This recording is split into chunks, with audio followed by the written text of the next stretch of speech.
These are the habits that made Saint Gabriel of the Sorrowful a saint. Something that I really enjoy is reading the biographies of saints and writing down the habits that they did. And these are the habits that took him to sainthood.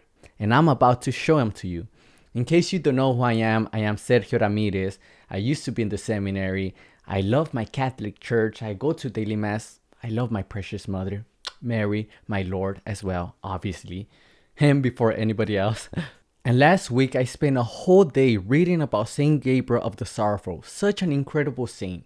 And these are the habits that we can imitate and we can do as well in order to reach sainthood, just like he did. It's really important for us to know the habits that saints did, because at the end of the day, everything we do, you and I, it's because of the habits we do. Do we wake up early? Are we dedicated? Do we eat healthy? Like everything we do is because of our habits. And if we want to become saints, we have to implement habits that saints used to do daily. So let's get right to it. First of all, in case you don't know, who was Gabriel of the Sorrowful? First of all, his name, Gabriel of the Sorrowful. He named himself Gabriel because of the Archangel Gabriel who appeared to Mary, and then of the Sorrowful because of Our Lady of Sorrow. He was extremely devoted to our precious mother, especially to our sorrowful mother. That's why he changed his name to Gabriel of the Sorrowful. His real name is Francesco Possenti. He was born in Assisi, Italia, where Francis of Assisi was. He died at 23 years old. 23. I'm 25 and saint at 23. I feel like I'm slacking it in a way. He was from the Passionate Order. Like I said, he was extremely devoted to our sorrowful Mary. He was so devoted to Mary that he wanted to put Mary's name in his chest with a burning, like with the things that you mark a horse, that those burning things that he wanted to do that, but in his chest for Mary. And of course, the priest didn't let him, but he was so in love with Mary that he wanted to do it. He loved and he read often this book, which is The Glories of Mary. This is in Spanish, but he loved this book. He will read it often. The link is going to be in the description below, and it's by Saint Alphonsus of Liguori. He became a religious, a passionist, because, well, for the first reason is because he once got sick, really sick, and he promised God that if he was healed, he was going to become a religious. God healed him. He didn't follow his promise. He kept living his life. He even liked a girl. The girl liked him. They were about to get married. But one day in a procession of Mary, Mary appeared to him and she said the following to him. Don't you understand that this road, this life was not made for you? Follow your vocation. And after that, there was no turning back. He became a religious. And obviously, as anybody who is as holy as he was, the devil's going to try to tempt him much as he can. And even until his deathbed, the devil tried to tempt him and make him fall. In his deathbed, he would see the devil as women, and he would scream like, who let these girls inside? Who let these girls come inside here? Because it was the devil trying to make him fall. His last few words were these: Mother, come quickly. He was screaming to Our Lady, to our precious mother, to our sorrowful lady. And a few moments later, he passed away. And after he passed away, he smiled and he turned towards her left side as if he was looking at somebody. Most likely, that was our precious mother that came to take him to heaven. Such an incredible saint at 23 years old. He was always careful with the sin of pridefulness. He will often remember the words of St. Paul of the Cross. A grain of pride is enough to bring down the most high holiness. One day, one of his religious brothers told Gabriel, if you were told right now that you were going to die, what would you do? He replied, I will continue doing what I'm doing.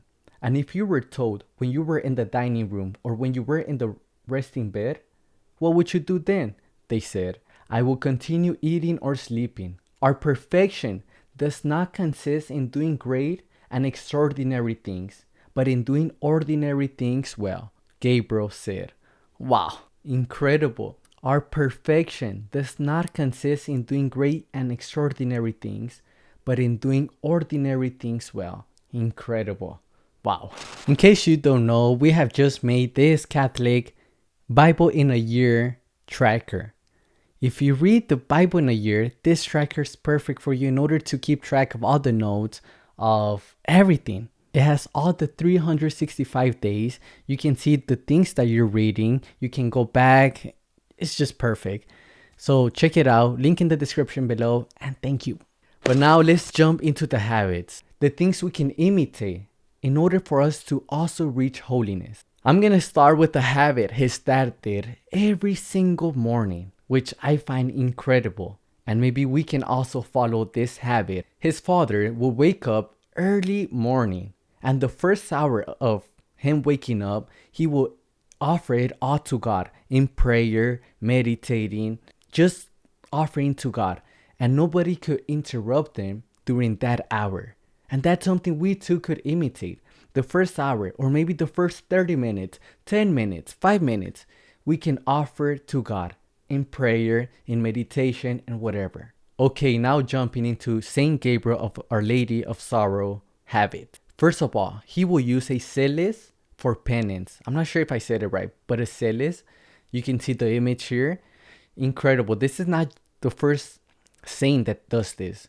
Saint Charbel also used this, and plenty more saints. He would always recommend people to have a strong devotion to Jesus and Mary. For his devotion to Jesus crucified and to Our Lady of Sorrows, he bought an image of Mary with her dead son in her arms. Before the image, he prayed his prayers every night and always kept a lamp lit before it as a proof of his love.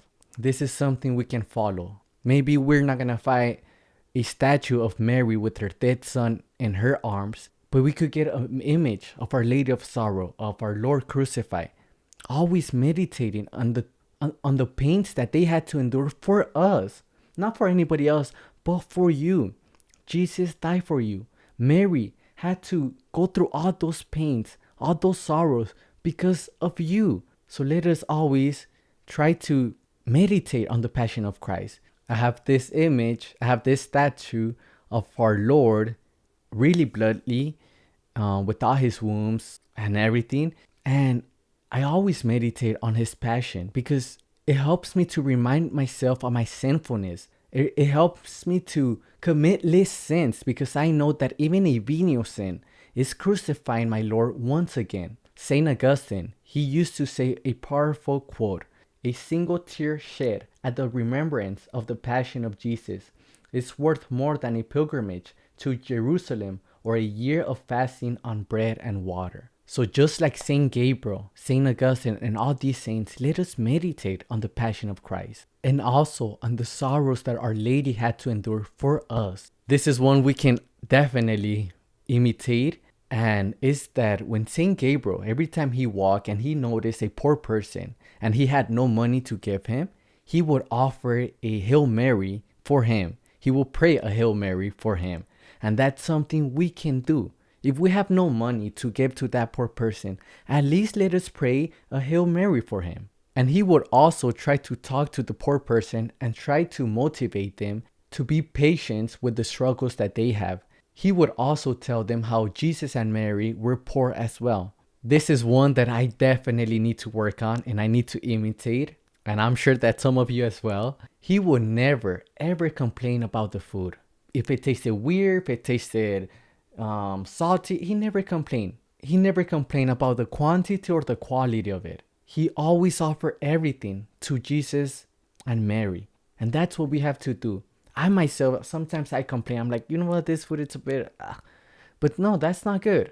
Let us eat it. Even though it doesn't taste good, let us offer it to Jesus and Mary. He was very devoted to Saint Joseph. And on Wednesdays, in case you don't know, Wednesdays are the days of Saint Joseph, just like Saturdays are the days of Mary. He would offer every Wednesday his fastings, every sacrifice, everything to Saint Joseph. During the day, he would repeat little prayers, even though he wasn't focused, but he would just repeat them. I think it is called ejaculatories, if I'm not mistaken. like Jesus and Mary, or Jesus help me, just like something repetitive, like Jesus, Mary, Jesus, Mary, Jesus, Mary, throughout his day. He always had a crucifix everywhere he went. When he worked, when he was sleeping, when he was eating, he always had it. And that's something we can do as well. Always having a crucifix in order for us to remember what our Lord did for us. When he went for a walk and he will see a distant church, he will send his angel to accompany our Lord in the Blessed Sacrament. And that's what we can do as well. If we cannot go to church, at least let us send our angel, just like him and many saints did. When he greeted someone, he would also greet his guardian angel. This one is a big one, and this is one that I've been starting to imitate like for 2 weeks now. And he would do a spiritual communion. In case you do not know what a spiritual communion is, I'm going to put the prayer right here. And he would do this every single hour. Every single hour. 5 p.m., 6 p.m., 7 p.m.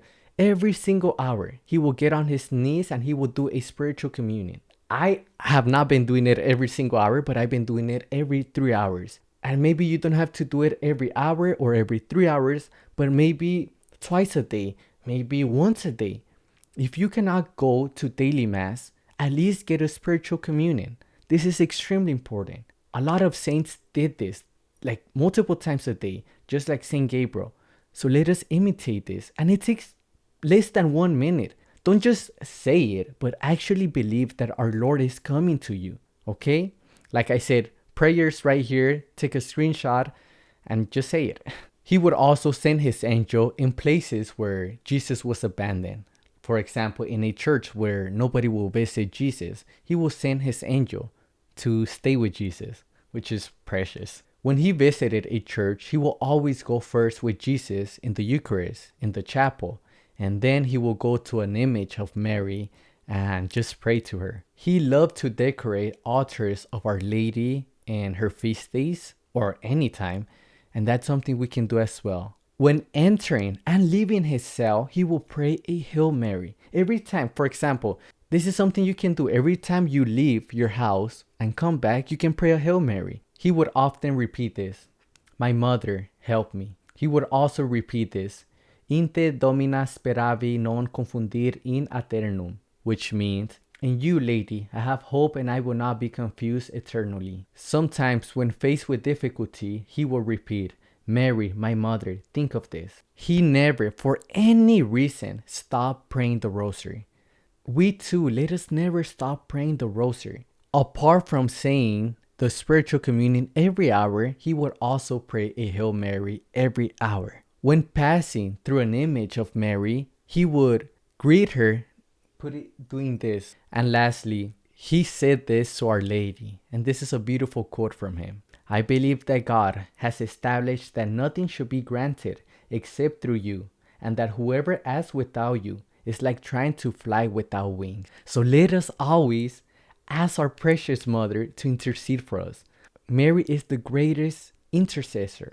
All the angels and saints together does not compare to a single breath of Mary when we're talking about intercession.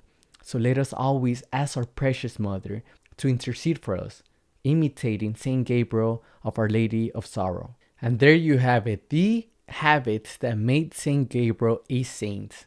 Obviously, there's more hidden things that we still don't know that he did, but let us imitate some of the things that he did. For example, meditating on the Passion of our Lord, saying a Hail Mary every hour, or doing the spiritual communion. That's extremely important. And also, let us also imitate his humility. And in case you want to learn how to be more humble, which we all need to learn how to be more humble because we are all full of pridefulness, then I recommend for you to watch this video of the best humility book that I have read. It's an audiobook. I'm sure you're going to like it. Thank you so much and God bless you all. Ciao.